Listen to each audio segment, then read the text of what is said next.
नमस्कार दोस्तों, स्वागत है आपका एक और हॉरर स्टोरी में। आज की हमारी हॉरर स्टोरी है मिरर मैन। तो चलिए शुरू करते हैं आज की कहानी। अंशुल, एक फोटोग्राफर, अपनी गर्लफ्रेंड रिया के साथ एक पुरानी हवेली में फ़ोटोशूट के लिए जाता है। यह स्टूडियो पहले एक थिएटर हुआ करता था जिसे अचानक बंद कर दिया गया। वहाँ के शीशे के बारे में कहा जाता था कि उसमें एक साया कैद है। अंशुल और रिया दोनों अपनी कार से स्टूडियो पहुँचे। वे एक विशाल लेकिन सुनसान जगह पर पहुंचे थे जिसकी दीवार पर धूल जमी थी। अंशुल ने कैमरा सेट करते हुए कहा, यार ये कितनी पुरानी जगह है, उतनी ही फोटोजेनिक भी लगती है। रिया ने ठंड से कांपते हुए कहा, मुझे यहाँ कुछ अजीब लग रहा है। स्टूडियो के हर तरफ पुराने धूल से जमे हुए शीशे थे, छोटे बड़े, कुछ टूटे और इतने साफ थे कि उनमें बिल्कुल परछाई साफ दिख रही थी। अंशुल कैमरा सेट कर रहा था, तभी उसने देखा कि एक शीशे में उसकी परछाई थोड़ी देर तक रुकी रही जबकि वो खुद मूव कर रहा था। तुमने देखा? अंशुल ने घबराते हुए कहा। रिया ने शीशे की ओर देखा लेकिन वहाँ कुछ नहीं था। अंशुल, तू पागल हो गया है क्या? रिया ने हंसते हुए कहा। लेकिन तभी पीछे लगे एक बड़े शीशे में कुछ हल्का सा हिला। अंशुल ने कैमरा उठाया और जूम करके रिकॉर्डिंग शुरू कर दी। अंशुल और रिया ने कुछ अच्छे शॉट्स लिए और ब्रेक लिया। रिया शीशे के सामने खड़ी होकर लिपस्टिक ठीक कर रही थी। तभी उसने अचानक देखा कि शीशे में अंशुल की परछाई थी लेकिन अंशुल वहाँ पर नहीं था। अंशुल, तू कहाँ है? यहीं तो हूँ, अंशुल ने दूर से जवाब दिया। रिया ने फिर शीशे में देखा। परछाई धीरे धीरे मुस्कुरा रही थी लेकिन असली अंशुल दूर खड़ा था। रिया ने चीखते हुए पीछे देखा लेकिन वहाँ कुछ नहीं था। रिया डर गई। उसने कहा कि चलो यहाँ से चलते हैं प्लीज़, लेकिन अंशुल को यकीन नहीं हुआ। रुको एक मिनट, मैं इसकी रिकॉर्डिंग करूँगा। अंशुल ने अपने कैमरे के एक ड्रॉप आउट पर लगाया और खुद शीशे के सामने खड़ा हो गया। अगर कोई यहाँ आत्मा है तो संकेत दो, उसने कहा। अचानक सभी शीशों पर हल्की दरारें पड़ने लगी। रिया रोने लगी। अंशुल, ये जगह ठीक नहीं है। तभी एक शीशे में काली परछाई दिखी, लंबा बिना आंखों का चेहरा और पूरी तरह धुंधला। वो आकृति धीरे धीरे शीशे के अंदर से बाहर आ रही थी। अंशुल ने कैमरा उठाया और दोनों भाग पड़े। लेकिन जैसे ही उसने दरवाज़ा खोला, सामने हर तरफ शीशे ही शीशे थे।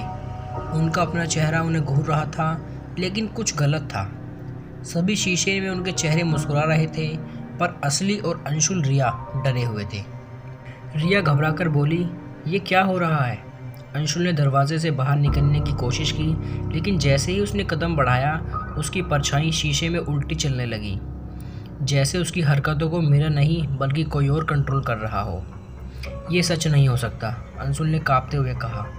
सभी शीशे में उनकी परछाइयाँ मुस्कुरा रही थी लेकिन असली अंशुल और रिया डर के मारे काँप रहे थे। फिर अचानक किसी ने शीशे के अंदर से दरवाज़ा खटखटाया।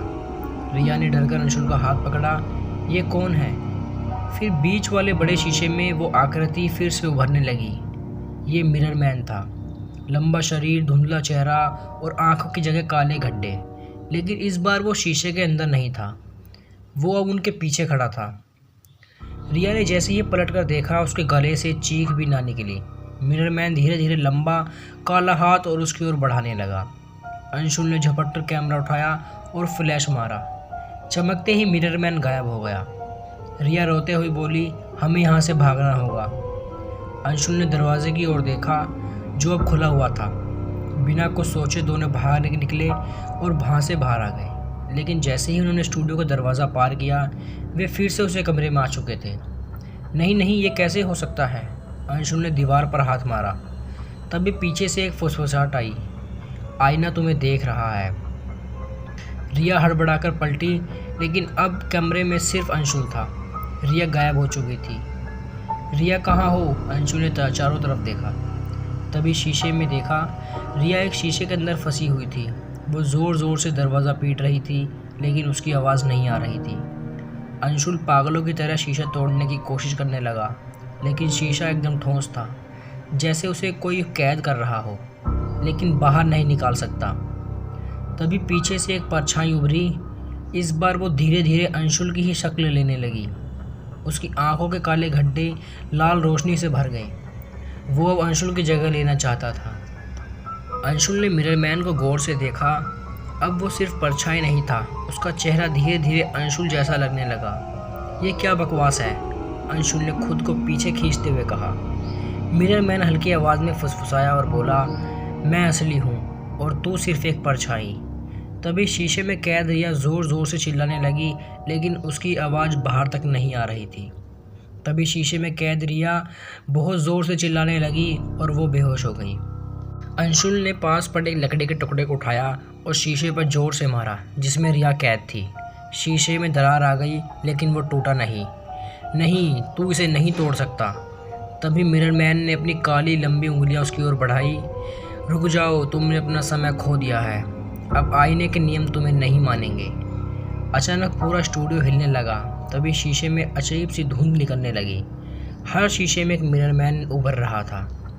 अब वो सिर्फ एक मिरर मैन नहीं था, बल्कि हर शीशे में एक मिरर मैन था। मुझे बाहर निकलना होगा, अंशुल ने खुद से कहा। उसे याद आया कि जब उसने कमरे में फ्लैश का इस्तेमाल किया था तब मिरर मैन गायब हो गया था। अगर लाइट से ही पीछे हट सकता है तो क्या उसे अगर मैं शीशे के पीछे पूरी तरह रोशनी में डुबो दूँ? उसने तुरंत अपना कैमरा निकाला और उसकी फ्लैश लाइट ऑन कर दी। पूरे कमरे में चमकदार रोशनी फैल गई। मिरर मैन और उसकी परछाइयाँ तड़पने लगी, उनके शरीर से धुआं निकलने लगा। शीशा जिसमें रिया कैद थी अचानक हिलने लगा और उसमें दरारें बढ़ने लगी। और तेज़ रोशनी चाहिए थी, अंशुल चिल्लाया। अंशुल ने स्टूडियो की लाइट का मेन स्विच ढूंढ लिया और पूरा कमरा जला दिया। मिरर मैन की भयानक चीख गूंजी। अचानक शीशा ज़ोर से चकनाचूर हो गया और रिया ज़मीन पर गिर पड़ी। रिया, तुम ठीक हो? अंशुल दौड़कर उसके पास गया। रिया कांप रही थी, लेकिन वो बाहर निकल चुकी थी। उसने पीछे मुड़कर देखा, सारे शीशे अब खाली थे। मिरर मैन गायब हो चुका था। दोनों बिना कुछ बोले स्टूडियो से बाहर निकले। ये जगह बंद करवा देनी चाहिए, रिया ने कांपते हुए कहा। अंशुल ने स्टूडियो का दरवाज़ा बंद किया और अंदर से कुंडी लगा दी। जैसे ही वो दोनों कार में बैठे, कार के शीशे में देखा तो उनकी सीट के पीछे काली परछाई बैठकर मुस्कुरा रही थी।